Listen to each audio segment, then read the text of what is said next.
தற்போதைய அண்மைச் செய்தி.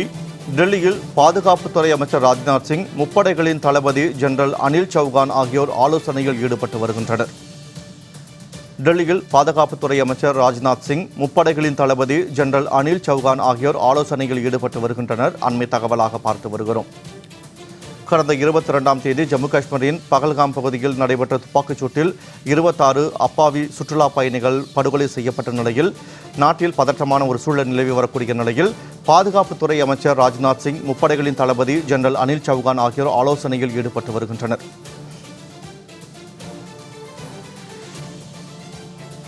டெல்லியில் பாதுகாப்புத்துறை அமைச்சர் ராஜ்நாத் சிங் மற்றும் முப்படை தளபதி ஆகியோர் ஆலோசனையில் ஈடுபட்டு வருகின்றனர்.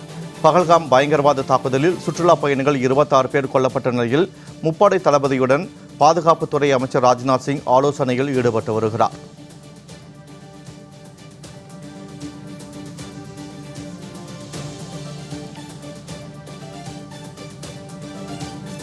இந்தியா பாகிஸ்தான் இடையே பதற்றமான சூழல் நிலவி வரும் நிலையில் ராஜ்நாத் சிங் இல்லத்தில் இந்த ஆலோசனையானது நடைபெற்று வருகிறது.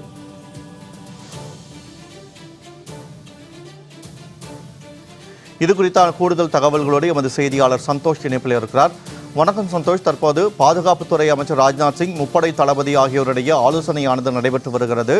இந்த ஆலோசனையில் என்னென்ன முக்கிய முடிவுகள் எடுக்கப்பட வாய்ப்பு இருக்கின்றன? இது குறித்தான கூடுதல் தகவல்களை பதிவு செய்யுங்கள். வணக்கம். கடந்த 22ஆம் தேதி ஜம்மு காஷ்மீரின் தெற்கு பகுதியில் அமைந்திருக்கக்கூடிய பிரபல சுற்றுலா தலமான பகல்காமில் உள்ள பைசரான் பள்ளத்தாக்கு பகுதியில் சுற்றுலா பயணிகள் மீது பயங்கரவாதிகள் கண்மூடித்தனமாக துப்பாக்கிச் சூடு என்பதும் நடத்தப்பட்டிருந்த சம்பவம் என்பது நாட்டையே அதிர்ச்சியில் உள்ளாக்கி இருந்தது. குறிப்பாக இந்த கொடூர தாக்குதலில் 26 பேர் பரிதாபமாக உயிரிழந்த கூடிய நிலையில்தான் இந்திய முப்படை தளபதிகளிடமே முன்பே ஆலோசனை என்பது கடந்த 2 தினங்களுக்கு முன்பாக நடைபெற்றிருந்தது. இந்த ஆலோசனைக்கு பிறகாக மீண்டும் இன்று டெல்லியில் மத்திய பாதுகாப்பு துறை அமைச்சர் ராஜ்நாத் சிங்குடன் முப்படை தளபதி சௌகான் அவர்களும் இந்த ஆலோசனையில் தொடர்ச்சியாக ஈடுபட்டு வருகின்றனர். குறிப்பாக காஷ்மீர் பயங்கரவாதிகள் தாக்குதல் நடத்திய சூழ்நிலையில் முப்படை தளபதியினுடைய இந்த சந்திப்பு என்பது, ஆலோசனை என்பது ஒரு முக்கியமானதாகவே பார்க்கப்பட்டும் வருகிறது. குறிப்பாக கடந்த 2 தினங்களுக்கு முன்பாகவே நடந்த ஆலோசனை கூட்டத்தில் பல்வேறு முக்கிய முடிவுகள் இந்தியா சார்பில் எடுக்கப்பட்டிருந்ததாகவும் தெரிவித்திருந்தனர். பயங்கரவாத தாக்குதலை தொடர்ந்து அங்கு நிலவக்கூடிய சூழ்நிலை குறித்தும் ராஜ்நாத் சிங்கிடம் முப்படை தளபதி அவர்கள் எடுத்துரைத்திருக்கிறார் என்றும், அதே போல இதற்கு முன்பாகவே 3 முப்படை தளபதிகள், அதாவது கடற்படை மற்றும் இராணுவ படை உள்ளிட்ட விமானப்படை உள்ளிட்ட 3 படையினை சேர்ந்த தலைவர்களும் இதற்கு முன்பாகவே சந்தித்து அந்த ஆலோசனை என்பது நடத்தப்பட்ட நிலையில் இந்த ஒரு ஆலோசனை கூட்டம் ஒரு முக்கியமானதாகவே பார்க்கப்பட்டு வருகிறது. குறிப்பாக இந்தியாவை பொறுத்த வரையிலுமே இப்போதைக்கு அணு ஆயுதங்கள் அதிக அளவு இருந்தாலும் கூட தாக்குதலை பயன்படுத்தாமல் இருப்பதே இந்தியாவினுடைய கொள்கையாகவும் பார்க்கப்பட்டு வருகிறது. இருப்பினும் 26 உயிரிழப்புகள் என்பது அதிக அளவு இருப்பதால் இந்தியாவினுடைய அடுத்த கட்டமான ஒரு நடவடிக்கை என்னவாக இருக்கும் என்பதே உலக நாடுகள் உற்று நோக்கக்கூடிய அளவில் தான் இருந்து வருகிறது.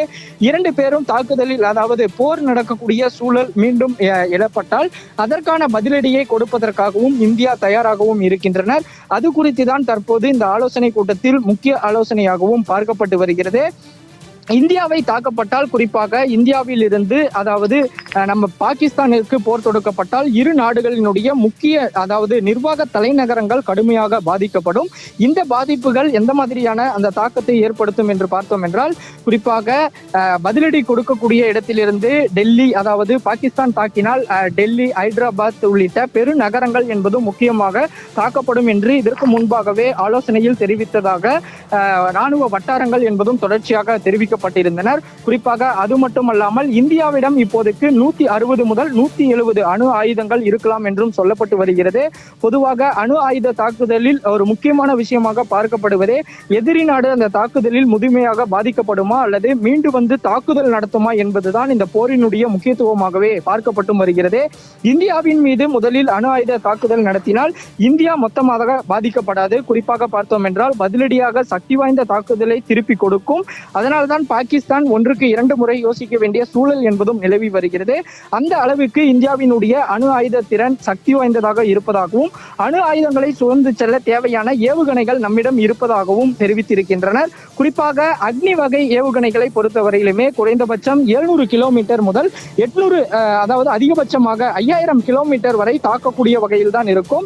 அந்த வகையில் கன்னியாகுமரியில் இருந்து இந்த ஏவுகணையை அனுப்பினாலும் அது பாகிஸ்தானை துல்லியமாக தாக்குவதற்கான அந்த ஒரு நிலை என்பது ஏற்படும் என்றும் தெரிவித்திருக்கின்றனர்.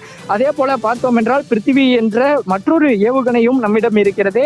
இது தொலைதூர அதாவது குறைந்த தூர இலக்கை மட்டுமே தாக்கப்படும் என்பதால் நீர்மூழ்கி கப்பலில் இருந்து தரையில் உள்ள இலக்கை துல்லியமாக தாக்கி அழிக்கக்கூடிய வகையிலும் K-15, K-4 வகையான ஏவுகணையும் நம்மிடம் இருக்கிறது. அதனால் பாகிஸ்தானை தாக்குவதற்கான அனைத்து அணு ஆயுதங்களும் அவர்களை விட பலமான அளவில் தான் நாம் இருக்கிறோம் என்பதும் எந்த விதமான அச்சப்பாடும் இல்லை. அந்த வகையில் தான் இந்த ஆலோசனை கூட்டத்தில் போரிற்கான அடுத்த கட்ட நடவடிக்கைகள் என்ன, அந்த பேச்சுவார்த்தை முடிந்திருக்கக்கூடிய நிலையில் ஆலோசனையில் முக்கியமான முடிவுகள் எடுக்கப்படலாம் என்றும் தெரிவித்திருந்தனர். அனைத்து கட்சி கூட்டத்திலுமே பல முக்கிய முடிவுகள் என்பது எடுக்கப்பட்ட நிலையில் முப்படை தளபதியினுடைய இந்த சந்திப்பு என்பது மிக முக்கியமானதாகவே பார்க்கப்பட்டு வருகிறது. 22ஆம் தேதி நடந்த இந்த ஒரு சம்பவம் என்பது நாட்டையே உலுக்கினாலும் இந்தியாவினுடைய அடுத்த நடவடிக்கை என்னவாக இருக்கும் என்பதை உலக நாடுகள் உற்று நோக்கக்கூடிய நிலையில் இந்த சந்திப்பு என்பது மிக முக்கியமானதாக பார்க்கப்பட்டு வரக்கூடிய நிலையில் ஆலோசனைக்கு பிறகாகவே இந்தியா பாகிஸ்தான் மீது எந்த மாதிரியான நடவடிக்கைகள் அடுத்த கட்டமாக எடுக்க போகிறார்கள் என்பது குறித்தான முழு விவரங்கள் நமக்கு தெரிய வரும்.